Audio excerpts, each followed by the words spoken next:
welcome to Parcham classes. I'm Bhumika Prajapati. So as you all know, MCQ series चल रही है modern history में and इस series में आज जिस टॉपिक पर हम लोग इस सेशन को करने वाले हैं वो है Khilafat movement and non cooperation movement. Clear? So इस पर्टिकुलर लेक्चर में हम लोग खिलाफत एंड नॉन कोऑपरेशन मूवमेंट से जितने भी इंपॉर्टेंट क्वेश्चंस बनते हैं उन क्वेश्चंस को अटेम्प्ट करेंगे, प्लस जो दूसरे इंपॉर्टेंट फैक्ट्स हैं उन्हें डिस्कस करेंगे. Clear? So without wasting any time आज का लेक्चर हम लोग स्टार्ट करते हैं. सो हमारा फर्स्ट क्वेश्चन है, विच of the following had started the Khilafat movement. निम्नलिखित में से किसने खिलाफत आंदोलन की शुरुआत की थी भारत में? तो इंडिया में जो खिलाफत मूवमेंट चल रहा था वो दो भाइयों ने शुरू करा था जिनका नाम है शौकत अली एंड मोहम्मद अली. ठीक है, तो इसका करेक्ट कोड क्या हो जाएगा? That is 1 and 2. तो ऑप्शन ए जो है करेक्ट है, बिकॉज शौकत अली एंड मोहम्मद अली ने ही इंडिया में खिलाफत मूवमेंट शुरू करा था. ठीक है, अब ये समझ गए कि करेक्ट आंसर ऑप्शन ए है. अब थोड़ी सी बैकग्राउंड स्टोरी जो है समझ लेते हैं. वर्ल्ड में चल रहा था वर्ल्ड वॉर. ठीक है, कौन सा वर्ल्ड वॉर चल रहा था? तो वर्ल्ड वॉर 1 चल रहा था. ठीक है, वर्ल्ड वॉर 1 में दो पावर्स जो है आमने सामने थी. एक तरफ थी एलाइड पावर्स और दूसरी तरफ थी सेंट्रल पावर्स. ठीक है, एलाइड पावर्स में सभी पावरफुल कंट्रीज थी जैसे कि ब्रिटेन, यूएसए, फ्रांस, इटली. ठीक है, ये सभी बड़ी बड़ी पावर्स जो है कौन सी साइड थी? एलाइड पावर्स में थी. उसके अलावा सेंट्रल पावर्स में कौन थे? तो जर्मनी हो गया, ऑस्ट्रियन हंगेरियन हो गया, ऑटोमन एम्पायर हो गया, बुल्गारिया हो गया. ये सब कहाँ पर थे? सेंट्रल पावर्स में थे.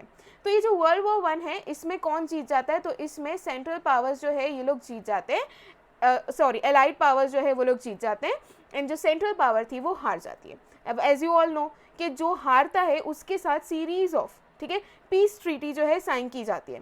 सो इस सेंट्रल पावर में एक कंट्री थी जिसका नाम था ऑटोमन एम्पायर.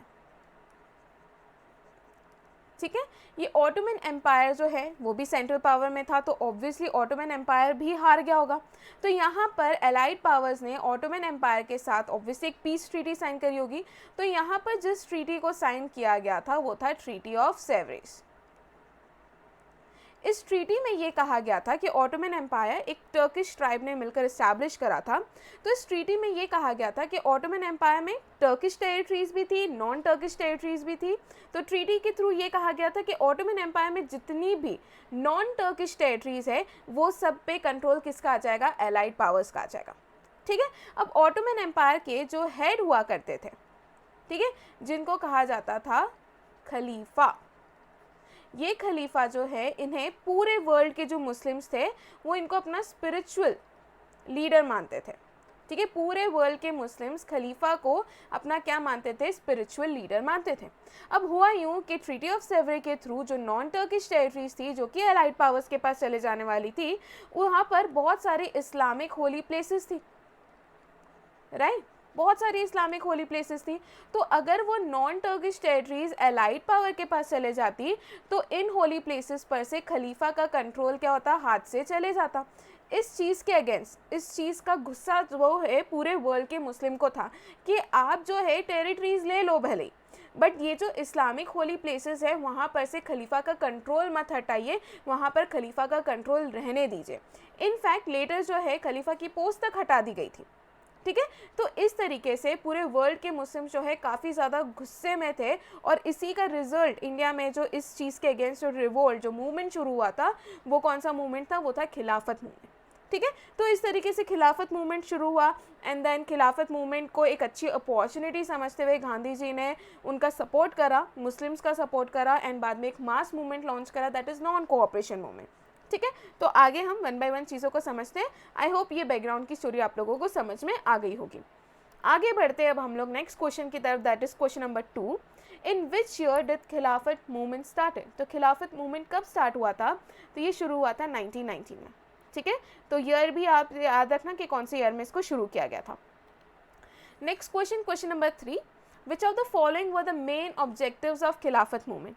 निम्नलिखित में से खिलाफत आंदोलन के मुख्य उद्देश्य क्या थे? देखिए, सबसे पहली चीज़ जो सबसे मेन इम्पॉर्टेंट ऑब्जेक्टिव वो ये था कि जो भारत में मुस्लिम हैं, ठीक है, उनके मन में एंटी ब्रिटिश फीलिंग्स जो है उसे जगाना. ठीक है।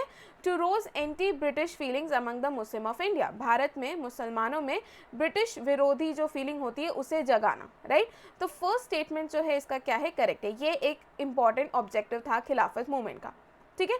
फिर क्या वो इस मूवमेंट के थ्रू मुस्लिम सोसाइटी को रिफॉर्म करना चाहते थे, नहीं, ठीक है। तो सेकंड स्टेटमेंट गलत हो जाता है। Next statement that is statement 3, to demand separate electorates and preserve the Khilafat, क्या वो लोग सेपरेट इलेक्ट्रेट की डिमांड कर रहे थे खिलाफत मूवमेंट के थ्रू, नहीं, खिलाफत मूवमेंट और सेपरेट इलेक्ट्रेट का दूर दूर तक कोई कनेक्शन नहीं है, तो स्टेटमेंट 3 भी गलत हो जाता है। लास्ट स्टेटमेंट बचता है to save the Ottoman Empire and preserve the Khilafat, तो जी हाँ, यहाँ पर वो ऑटोमन एम्पायर को बचाना चाहते थे, because through treaty of Sevres Ottoman Empire छोटे छोटे पार्ट्स में क्या हो गया था, डिवाइड हो चुका था। तो फोर्थ स्टेटमेंट भी यहाँ पर क्या है, करेक्ट है। तो यहाँ पे करेक्ट स्टेटमेंट क्या हो जाएगा, कौन कौन से करेक्ट स्टेटमेंट या करेक्ट कोड क्या होगा, तो वो है 1 और 4, तो जो कि है ऑप्शन डी, ठीक है। तो एक बार मैं हिंदी में भी पढ़ देती हूँ, भारत में मुसलमानों में ब्रिटिश विरोधी जो फीलिंग्स है उसको जगाना, उसके बाद फोर्थ जो है तुर्क साम्राज्य को बचाना और खिलाफत को बचाने के लिए खिलाफत मूवमेंट को लॉन्च किया गया था, ठीक है। सो इसका करेक्ट आंसर हो जाएगा ऑप्शन डी, 1 और 4, ठीक है। Next question, question number 4, who was elected as president of All India Khilafat conference in 1919, 1919 में अखिल भारतीय खिलाफत सम्मेलन के अध्यक्ष के रूप में किसे चुना गया था, तो यहाँ पर महात्मा गांधी को चुना गया था, ठीक है। सो मोहम्मद अली और शौकत अली चाहते थे कि महात्मा गांधी जो है ऑल इंडिया खिलाफत कॉन्फ्रेंस को प्रिसाइड करें, राइट। तो इसका करेक्ट आंसर हो जाएगा option A. Who one of the following renounced the title of हज़िक उल मुल्क ड्यूरिंग खिलाफत एजिटेशन, निम्नलिखित में से किसने खिलाफत आंदोलन के दौरान हाजिक उल मुल्क की उपाधि जो है उसे त्याग दिया था, तो इसका करेक्ट आंसर है ऑप्शन डी, हकीम अजमल खान जो है उन्होंने खिलाफत एजिटेशन या मूवमेंट के टाइम पर उनको एक टाइटल दिया गया था जिसका नाम है हज़ीक उल मुल्क, इस टाइटल को उन्होंने क्या कर दिया था, इनको त्याग दिया था इस टाइटल को, ठीक है। अब यहाँ पर बिकॉज इनका नाम आ गया है अजमल खान का, तो इनकी थोड़ी सी डिटेल जो है हम लोग देख लेते हैं, ठीक है। वैसे इनका रियल नेम जो है मोहम्मद अजमल खान था, but he was popularly known as Hakim Ajmal Khan, right. एक फिजिशियन थे दिल्ली में, दिल्ली इंडिया में, and he was one of the founders of Jamia Millia Islamia university, ठीक है। He also founded another institution जैसे कि आयुर्वेदिक एंड यूनानी तिब्बिया कॉलेज, जो कि तिब्बिया कॉलेज के नाम से ज़्यादा फेमस है, जो कि दिल्ली में ही सिचुएटेड है। He was the only Muslim to chair the session of Hindu Mahasabha, सबसे इम्पॉर्टेंट फैक्ट जो है इस एडिशनल इन्फॉर्मेशन में से है वो ये है, एक लौते मुसलमान जो थे जिन्होंने हिंदू महासभा के सेशन को चेयर करा था, वो कौन थे, हकीम अजमल खान, ठीक है। तो इतनी चीज़ें आप इनके बारे में याद रखिएगा। सो बढ़ते हैं नेक्स्ट क्वेश्चन की तरफ, that is question number 6, who among the following had denounced the participation of Mahatma Gandhi in the Khilafat movement, निम्नलिखित में से किसने खिलाफत आंदोलन में महात्मा गांधी की भागीदारी की निंदा की थी, तो वो थे मोहम्मद अली जिन्ना, ठीक है। मोहम्मद अली जिन्ना बिल्कुल भी नहीं चाहते थे कि गांधी जी जो है, राइट, खिलाफत मूवमेंट में पार्टिसिपेट करे, बिकॉज उनका मानना था कि वो लोगों की रिलीजियस फीलिंग के साथ खेल रहे हैं। हो सकता है कि अभी वो उन लोगों को यूनाइट करे, बट विद टाइम जो है वो जो यूनिटी है वो टूटने लग सकती है, बिकॉज सभी को कहीं ना कहीं पता था कि he use it as an opportunity, clear. So ये रीज़न था, इसलिए मोहम्मद अली जिन्ना जो है नहीं चाहते थे, उन्होंने he denounce the participation of Mahatma Gandhi in the Khilafat movement, ठीक है। यहाँ पे देख लीजिए, उन्होंने पहले ही गांधी जी को वार्न कर दिया था that the use of religious idioms to mobilise people against the British rule would lead to perpetual division between the Hindus and Muslims, ठीक है, and jeopardise the unity of India, मतलब आप जो है भारत की जो यूनिटी है उससे रिस्क पे डाल रहे हो, ये चीज़ जो है मोहम्मद अली जिन्ना ने कही थी गांधी जी से, ठीक है। He refuse to refer to the leader of Khilafat movement, जो मोहम्मद अली जिनको मौलाना कहा जाता था, उन्होंने इस चीज़ को भी रेफर करने से इनकार कर दिया था, for which he was also hooted down at the Nagpur session, जो कि कांग्रेस नागपुर सेशन था कांग्रेस का 1920 में हुआ था। इसी के बाद ये इमीडिएट रीज़न माना जाता है जिसके बाद उन्होंने कांग्रेस से रिज़ाइन कर दिया था 1920 में, ठीक है। तो ये छोटी मोटी चीज़ें जो कि आप लोग याद रखिएगा। आगे बढ़ते हैं नेक्स्ट क्वेश्चन की तरफ, that is question number 7, which one of the following was the result of खिलाफत मूवमेंट, निम्नलिखित में से कौन खिलाफत आंदोलन का परिणाम था? तो वो क्या हुआ था? तो खिलाफत मूवमेंट से एक सबसे अच्छी चीज़ जो ये हुई थी वो ये थी कि जो हिंदू मुस्लिम्स में जो डिफरेंसेस थे उस टाइम पर, वो जो अंतर उन लोगों के बीच में एग्जिस्ट करते थे, बिकॉज हिंदूज ने भी खिलाफत मूवमेंट में बढ़ चढ़कर उन लोगों का सपोर्ट करा था, तो यहाँ पर वो जो डिफरेंसेस थे वो नैरो डाउन हो गए थे, वो कम हो गए थे, राइट? तो इसका करेक्ट आंसर है option A, Hindu Muslim differences were narrow down. Hindu Muslim का अंतर जो है वो क्या हो गया था? कम हो गया था। ठीक है, आगे बढ़ते हैं क्वेश्चन नंबर 8 की तरफ। The Congress supported the Khilafat movement mainly for. Congress ने मुख्य रूप से खिलाफत आंदोलन का समर्थन करा था, वो मेन सबसे रीज़न क्या था? पहला यहाँ पर स्टेटमेंट दे रखा है रीइंस्टेटमेंट ऑफ खलीफ, ठीक है, खलीफ को उनकी पोजीशन दोबारा दिलवाना, राइट? तो फर्स्ट स्टेटमेंट से ये वो लोग इसी चीज़ में लगे थे कि खलीफ से जो खलीफा हुआ करते थे ऑटोमन एम्पायर के, जिनको स्पिरिचुअल लीडर मानते थे पूरे वर्ल्ड के मुस्लिम, उनको उनकी पोजीशन दोबारा दिलवाना, ठीक है? तो खलीफा को उनकी पोजीशन दोबारा दिलवाना, ये पहला इनका मकसद था कांग्रेस का सपोर्ट करने का। तो फर्स्ट स्टेटमेंट क्या है? करेक्ट है। उसके बाद रिमूवल ऑफ खलीफ, नहीं, वो खलीफ को हटाना नहीं चाहते थे, ठीक है? तो ये स्टेटमेंट क्या हो जाता है? गलत हो जाता है। Getting sympathy of Muslims, Muslims की सिंपैथी जो है वो लोग लेना चाहते थे, ये चीज़ भी सही है, बिकॉज जब तक मुस्लिम्स जो है सपोर्ट नहीं करते तब तक वो एक ऑल इंडिया मूवमेंट जो है, एक मास मूवमेंट जो है इंडिया में नहीं शुरू कर सकते थे। तो नॉन कोऑपरेशन जैसे बड़े मूवमेंट को आगे बढ़ाने के लिए गांधी जी को सबका सपोर्ट चाहिए था, सबकी यूनिटी चाहिए थी, ठीक है? तो यहाँ पर ये भी उनका एक मोटो आप कह सकते हैं कि getting the sympathy of Muslims bye supporting them in खिलाफत मूवमेंट, ठीक है? तो सी जो है, स्टेटमेंट सी जो है वो भी क्या हो जाता है? करेक्ट हो जाता है। मार्जिनलाइजिंग जिना इन कांग्रेस, ठीक है, कांग्रेस में जिना जो है उसे हाशिए पर रखना, नहीं, सॉरी थोड़ा सा हिंदी में गलत हो गया है, बट वो जिना को मार्जिनलाइज नहीं करना चाहते थे कांग्रेस में, ठीक है? तो फोर्थ जो स्टेटमेंट है वो भी क्या हो जाता है? गलत हो जाता है। तो यहाँ पर हमको दिख रहा है कि सही क्या है? फर्स्ट एंड थर्ड, ठीक है? और फर्स्ट एंड थर्ड हमको दिख रहा है ऑप्शन ए में, तो करेक्ट आंसर हो जाएगा इसका option A, that is 1 and 3, right? आगे बढ़ते हैं नेक्स्ट क्वेश्चन की तरफ। Question 9, in which city was the conference of Khilafat committee in 1920 held that requested Gandhi ji to assume the leadership of non-cooperation movement।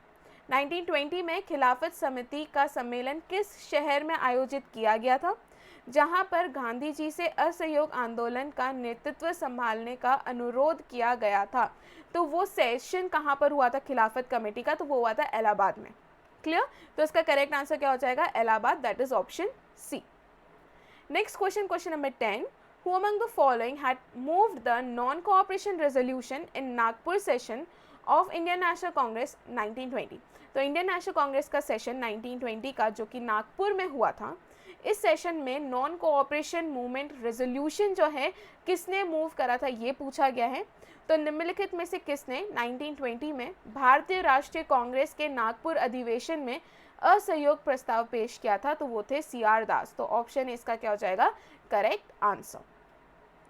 Next question, question number 11, in which year the first non-cooperation movement was launched by Indian National Congress? भारतीय राष्ट्रीय कांग्रेस द्वारा पहला असहयोग आंदोलन किस वर्ष में शुरू किया गया था? तो हम सभी जानते हैं कि इंडियन नेशनल कांग्रेस ने नॉन कॉपरेशन मूवमेंट 1920 में शुरू करा था। तो remember, Khilafat movement 1919, non cooperation movement 1920, right? Next question, question number 12, when did Gandhi ji give the slogan of Swaraj in a year? ठीक है, गांधी जी ने एक वर्ष में स्वराज का नारा कब दिया था?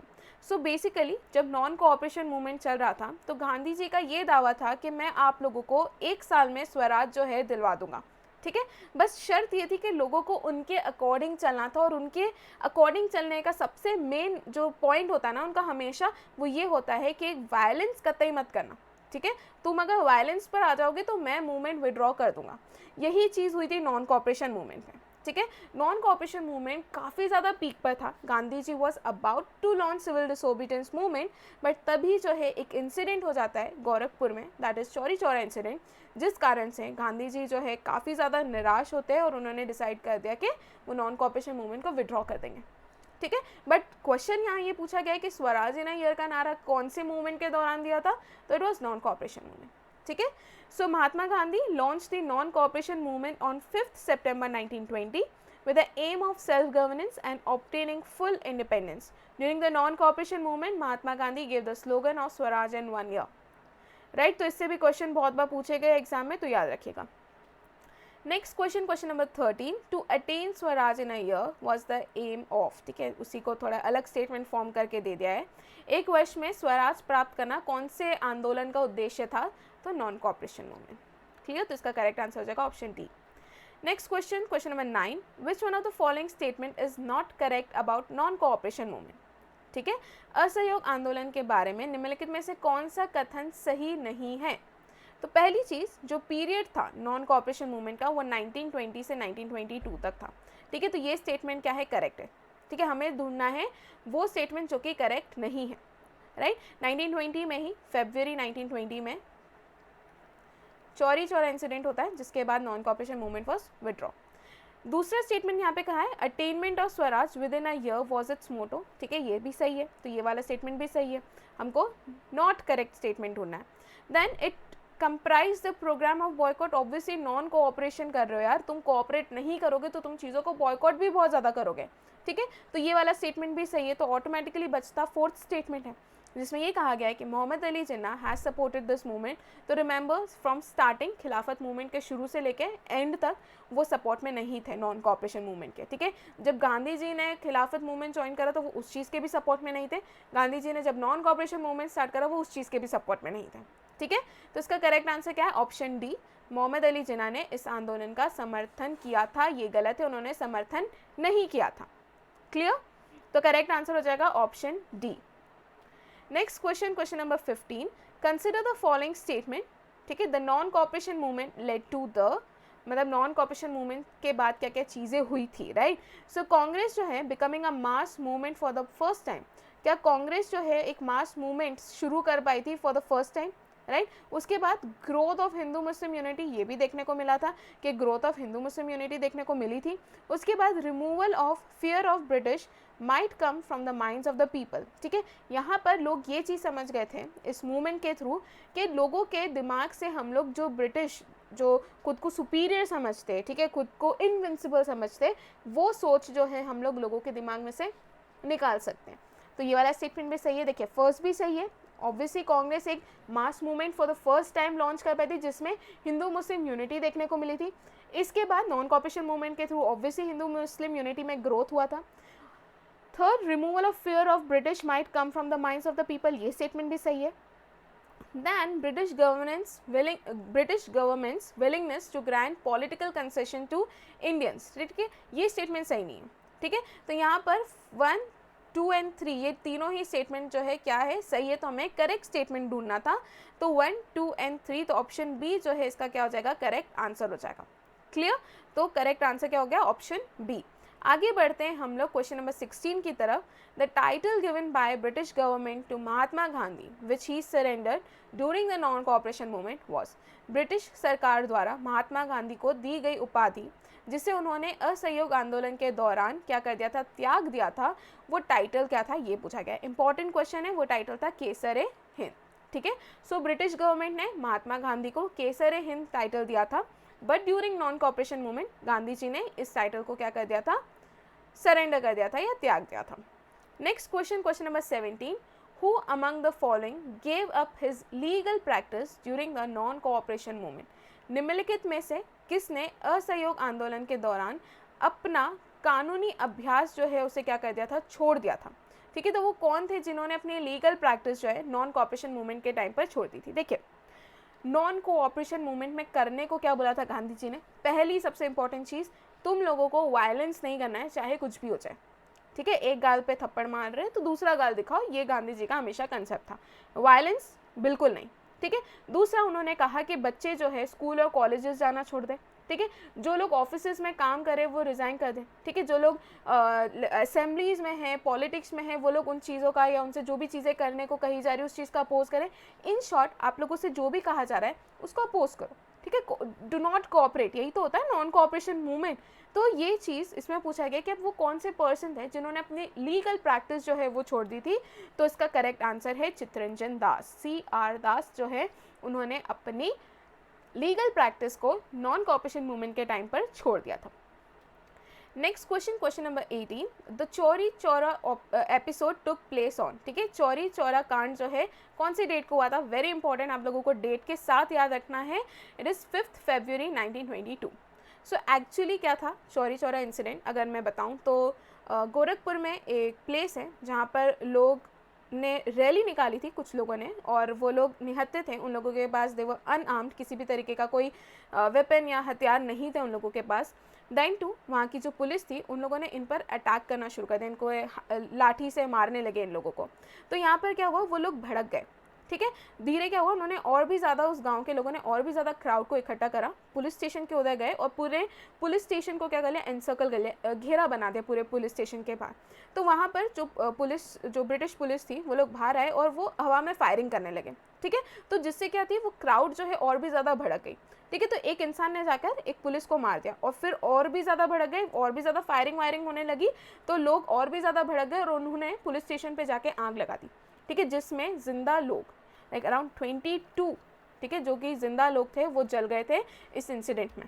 तो 22 पुलिसमैन जो है उनको जिंदा जला दिया गया था इस इंसिडेंट में। और जब गांधी जी को इस इंसिडेंट के बारे में पता चला, उन्होंने तुरंत ही नॉन कोऑपरेशन मूवमेंट को विड्रॉ कर लिया। इनफैक्ट 1 फरवरी 1922 में गांधी जी ने अनाउंस करा था कि मैं जल्द ही सिविल डिसोबीडियंस मूवमेंट लॉन्च करने वाला हूँ, बिकॉज नॉन कोऑपरेशन मूवमेंट काफ़ी ज़्यादा पीक पर है। बट जैसे ही उन्हें इस इंसिडेंट के बारे में पता चला, उन्हें लगा यार भैया, मैं कह रहा हूँ कि वायलेंस नहीं करना है, वायलेंस नहीं करना, तुम लोगों को और कोई भाषा समझ में ही नहीं आती, ठीक है, तो लो कर लेता हूँ मैं विड्रॉ अपना नॉन कोऑपरेशन मूवमेंट। खैर इसके बाद क्या हुआ कि जैसे कि आप लोग जानते हैं कि जब भी कोई मूवमेंट काफ़ी ज़्यादा पीक पर होता है, ठीक है, बहुत ज़्यादा पीक पर होता है, और जब गांधी जी ने ऑल ऑफ सडन कुछ ऐसे इंसिडेंट्स के कारण मूवमेंट को विड्रॉ करा है, तब उसके बाद जो है इंडिया में रिवोल्यूशनरी एक्टिविटीज़ का जो है राइज देखने को मिला है। जैसे इसके बाद जो है क्या देखने को मिलेगा हमें, अलग अलग जो है रेवोल्यूशनरी एक्टिविटीज़, जैसे कि हिंदुस्तान सोशलिस्ट रिपब्लिकन एसोसिएशन और ऐसी अलग अलग बहुत सारी जो ऑर्गेनाइजेशंस है इस्टेब्लिश होने लगती है, ठीक है, बहुत सारी कॉन्स्पिरेसीज होने लगती है। तो इन शॉर्ट रेवोल्यूशनरी एक्टिविटीज़ जो है ऐसे मूवमेंट्स के बाद जो है उनका राइज देखने को मिलता है, ठीक है, जब उनको विड्रॉ कर लिया जाता है। तो next question, question number 19, in which district is Chauri Chaura situated, ठीक है, चौरी चौरा किस जिले में स्थित है, अभी मैंने बताया गोरखपुर में सिचुएटेड था, तो इसका करेक्ट आंसर हो जाएगा option B. Question number 20, due to which of the event Mahatma Gandhi halted the non cooperation movement, किस घटना के कारण महात्मा गांधी ने असहयोग आंदोलन को रोक दिया था, तो ऑब्वियस आंसर है यहाँ पर Chauri Chaura incident. Next question, question number 21, after which incident, ठीक है, Mahatma Gandhi had called non cooperation movement as is Himalayan blunder, ठीक है। यहाँ पर इस तरीके से आपको क्वेश्चन मिलेगा और तब आप कंफ्यूज मत होना, क्योंकि क्लियरली यहाँ पे लिखा है ना कि वो कौन सा इंसिडेंट था, ठीक है, क्या वो कौन सी घटना थी जिसके बाद गांधी जी ने नॉन कोऑपरेशन मूवमेंट को अपनी हिमालयन भूल, ठीक है, बड़ी सी जो है ना, बड़ा ब्लंडर जो है उन्होंने कहा था, तो वो है Chauri Chaura incident. Clear. Next question, question number 22, indicate true sequence of events concerning the postponement of non cooperation movement, असहयोग आंदोलन के स्थान से संबंधित घटनाओं का सही क्रम बताइए, यहाँ पर ये पूछा गया। तो देखिए सबसे पहले क्या हुआ, राइट, सबसे पहली चीज़ ये हुई थी कि पुलिस फायरिंग जो है चौरी चौरा में होने लगी, ठीक है, तो फर्स्ट चीज़ जो है ये सही है। फिर जैसे ही पुलिस ने फायरिंग करना शुरू करी, क्राउड जो है वो वायलेंट हो गई, तो सेकंड भी सही सीक्वेंस में। जैसे ही गांधी जी को पता चला कि भैया क्राउड वायलेंट हो गई है, 22 लोगों को मार चुकी है, तो गांधी जी ने मूवमेंट को करा विड्रॉ और गांधी जी हो गए अरेस्ट। तो ये जो है ऑलरेडी एक करेक्ट सीक्वेंस दे रखा है, दैट इज 1, 2, 3 एंड 4, तो इसका करेक्ट आंसर हो जाएगा ये ए है, ऑप्शन ए, 1, 2, 3, 4, राइट।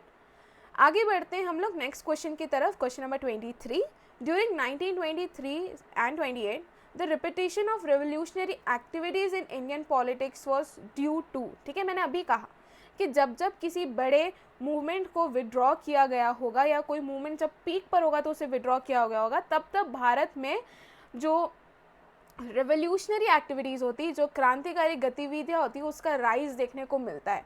तो ये जो 1923 से 28 का जो टाइम पीरियड है, इस समय रेवोल्यूशनरी एक्टिविटीज़ क्यों बढ़ी थी, तो उसका रीज़न क्या था कि गांधी जी ने नॉन कोऑपरेशन मूवमेंट जो है उसे विड्रॉ कर लिया था, ठीक है।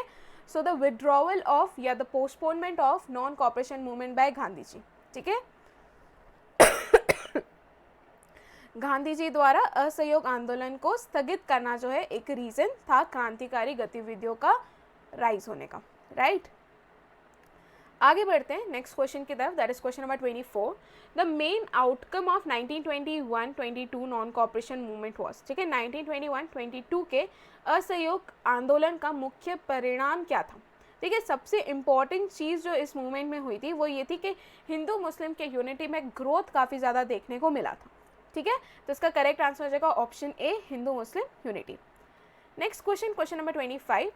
Swaraj party was formed after the failure of, ठीक है, जब नॉन कॉपरेशन मूवमेंट फेल हो गया, ठीक है, जो लोगों को एक्सपेक्टेड नहीं था, लोग नहीं चाहते थे कि गांधी जी के नॉन कॉपरेशन मूवमेंट को विड्रॉ करें, ठीक है। लोगों का ये मानना था कि छोटे से गांव में एक इंसिडेंट हुआ है, आप उस कारण से पूरे इंडिया में जो मूवमेंट चल रहा है आप उस बेसिस पे पूरे मूवमेंट को कैसे विड्रॉ कर सकते हो, दिस इज़ व्हाट लोगों की उस समय सोच थी।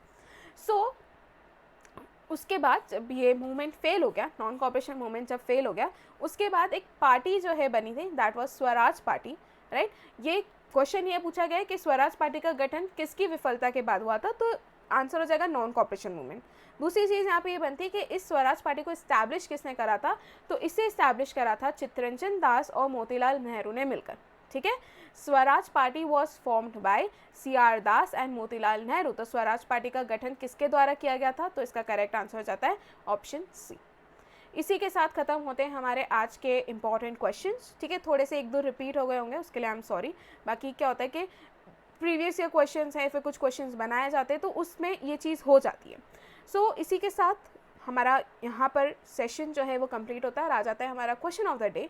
तो हमारा क्वेश्चन ऑफ द डे है that which of the following pair is not correctly matched, ठीक है। तो यहाँ पर है ऑप्शन एक बार बोल देती हूँ। 1885 foundation of Indian National Congress, 1905 partition of Bengal, 1909 Morley Minto reform, 1930 non cooperation movement, ठीक है। तो यहाँ पे कौन सा जो है इनकरेक्टली मैच्ड है, क्लियर। तो इसका आंसर आप लोगों को लिखना है कमेंट सेक्शन में। बाकी जो आपको अगर आप लोगों को कोई डाउट भी है तो वो चीज़ भी आप लोग मुझसे कमेंट सेक्शन में पूछ सकते हैं, ठीक है। सो यहीं पर सेशन को ख़त्म करते हैं। Thank you so much.